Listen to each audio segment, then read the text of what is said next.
जय श्री बालाजी महाराज। ईश्वर की कृपा आप सभी पर बनी रहे। तुला यानी लिब्रा। तुला राशि वायु तत्व के अंतर्गत आने वाली एक गतिशील राशि है जिसका स्वामी शुक्र ग्रह है। इस राशि से जन्मे लोग आमतौर पर क्रिएटिव कामों के प्रति अधिक झुकाव रखते हैं। इन्हें घूमने फिरने का शौक होता है। मनोरंजन और संगीत में इनकी विशेष रुचि होती है और इसी में आगे बढ़ने की ये इच्छा भी रखते हैं। हंसी मजाक इनके स्वभाव में होता है। इस राशि के जातकों में संगीत में अधिक रुचि होने आम तौर पे देखी जाती है। नवंबर माह में क्या कुछ स्पेशल आपके साथ होने वाला है, आइए जानते हैं। इस माह यानी कि नवंबर में आपको सकारात्मक परिणाम प्राप्त होंगे क्योंकि बृहस्पति आपके तीसरे और छठे भाव के स्वामी के रूप में 7वें भाव में और राहु छठे भाव में मौजूद है। प्रमुख ग्रह शनि 5वें भाग में मौजूद है। शुक्र इस महीने के आखिरी में पहले और 8वें भाव के स्वामी के रूप में पहले भाव में विराजमान है।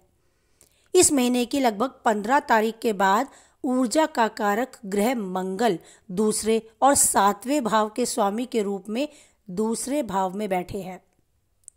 वहीं इस महीने के चंद्र राशि के संदर्भ में बृहस्पति की 7वें भाव की मौजूदगी आपके लिए धन लाभ लेकर आ रही है।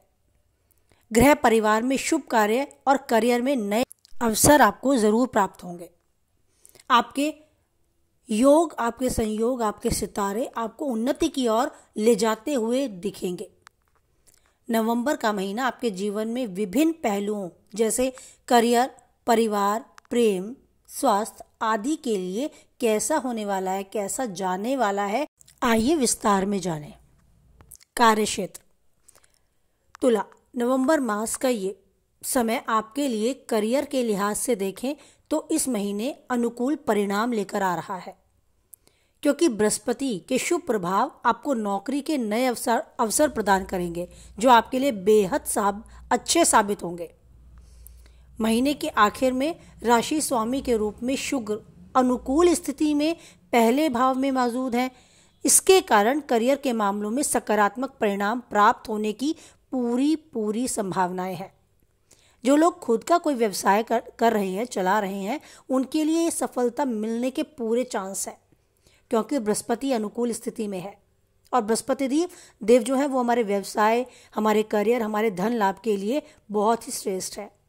ऐसे में संभव है कि आप अच्छी मात्रा में लाभ अर्जित कर सकेंगे।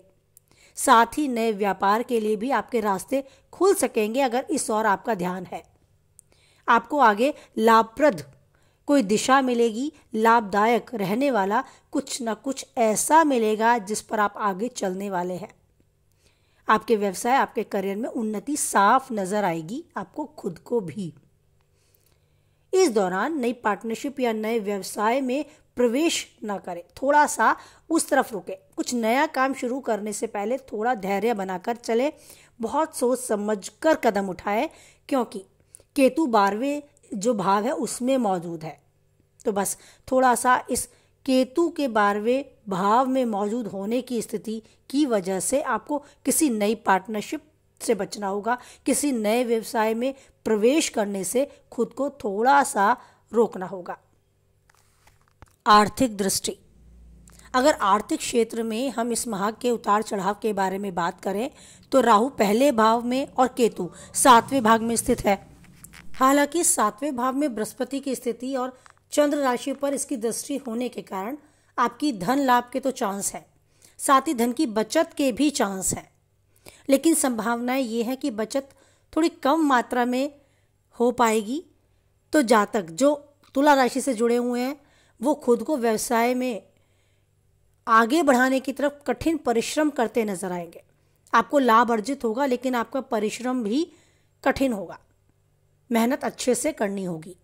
साथ ही अपने इस कंपटीशन के टाइम में, इस प्रतिस्पर्धा के समय में आपको काफ़ी चीज़ों का भी सामना करना पड़ सकता है। उतार चढ़ाव भरा आपका ये समय जाने वाला है लेकिन धन लाभ होगा, हानि नहीं होगी, ये श्योर है। शुक्र जो कि बेहद शुभ ग्रह है, इस महीने के आखिर से पहले भाव में विराजमान है जिसके परिणाम स्वरूप व्यवसाय में अच्छी कमाई होगी। ये योग बन रहे हैं और आर्थिक जीवन में सुधार होगा। बचत के साथ साथ आप अच्छे अवसरों को भी प्राप्त करेंगे, बस थोड़ी सतर्कता आवश्यक है। सेहत, जी आपके सेहत यानी स्वास्थ्य के बारे में बात करें तो सेहत के लिहाज से देखें, इस महीने में आपको आपके स्वास्थ्य के प्रति थोड़े उतार चढ़ाव देखने को मिल सकते हैं। आपको अपने सेहत के प्रति अधिक ध्यान देने की आवश्यकता है, क्योंकि पाचन संबंधी समस्याएं और त्वचा संबंधी समस्याओं से आपको थोड़ी सी परेशानी बढ़ सकती है। हालांकि छठे भाव में राहु और 12वें भाग में केतु की उपस्थिति स्वास्थ्य को थोड़ी राहत दे पाएगी, अगर आपने थोड़ा सा उसके प्रति गंभीरता से ध्यान दिया।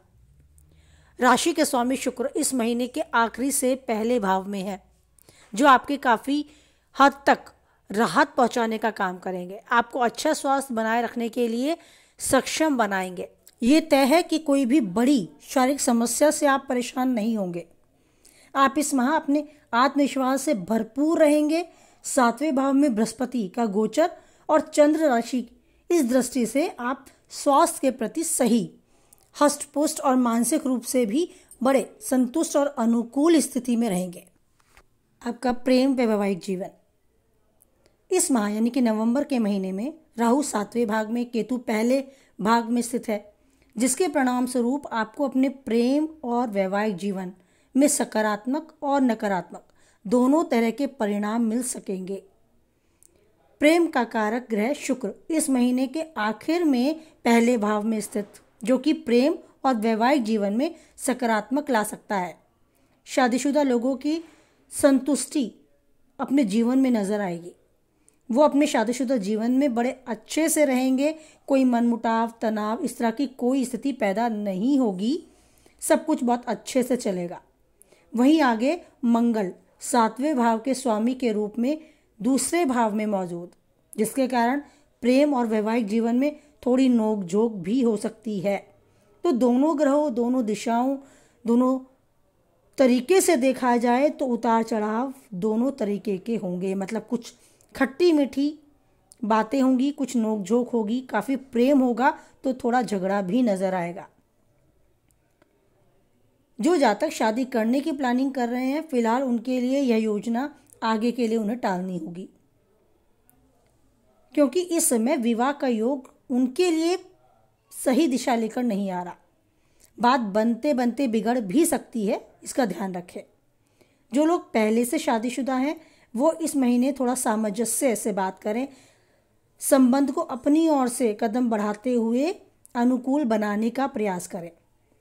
हो सकता है थोड़ी बहुत नोक-झोंक हो, थोड़ा तनाव भी आपके जीवन में आए, सामंजस्य की कमी महसूस हो, तो उसका आप विशेष ध्यान रखें कि अपनी वाणी पर संयम रखें और दोनों के बीच में एक अच्छा मजबूत जो रिश्ता है, कोऑर्डिनेशन है, वो बना रहे। उसके लिए पहल स्वयं से करें। आपको अपने पार्टनर के साथ बड़ी समझ से आगे बढ़ने की सलाह दी जाती है, तो अब इस सलाह का ध्यान रखें, बात बढ़े ना, इस पर विशेष ध्यान दें। और अब आपके पारिवारिक जीवन पे दृष्टि डालें तो इसमें भी थोड़ी सुख की कमी महसूस हो सकती है आपको। कारण आपके जो ग्रह मंगल हैं वो 7वें भाग में के स्वामी के रूप में दूसरे भाव में विराजमान है, जो परिवार में अशांति का वातावरण उत्पन्न कर सकते हैं। 4थे भाव का स्वामी शनि 5वें भाग में बैठा है, जिसके प्रभाव स्वरूप पारिवारिक जीवन को लेकर भविष्य की चिंताएं आपकी बढ़ सकती हैं। तो थोड़ी ये उथल पुथल, ये उतार चढ़ाव आपको इस माह देखने को मिल सकते हैं, लेकिन फिर भी आप चिंता मुक्त रहें, क्योंकि काफ़ी कुछ बेहतर है। अगर हम दोनों चीज़ों में रेशो देखें तो बेहतर की तरफ आपका ये नवंबर माह आपको संकेत दे रहा है। बहुत कुछ अच्छा होगा, लाभ की तरफ ये दिशाएं हैं आपकी। आप सकारात्मक ऊर्जा के साथ अच्छा करने वाले हैं, ये संकेत है, ये योग है। अपने व्यवहार को नियंत्रित रखें।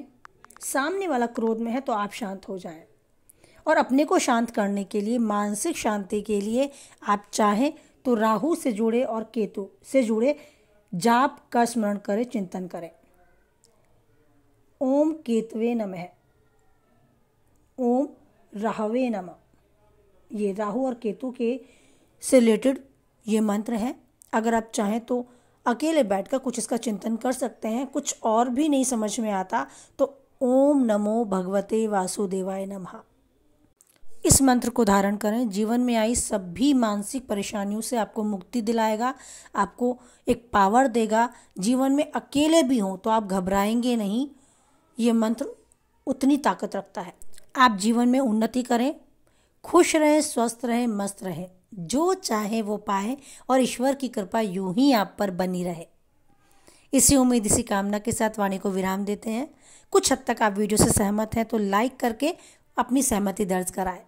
किसी के काम की वीडियो तो उसे शेयर करें, और मुझे तो आप यूं ही सपोर्ट कर रहे हैं, थैंक्स अ लॉट। आगे भी आपका सपोर्ट चाहूँगी।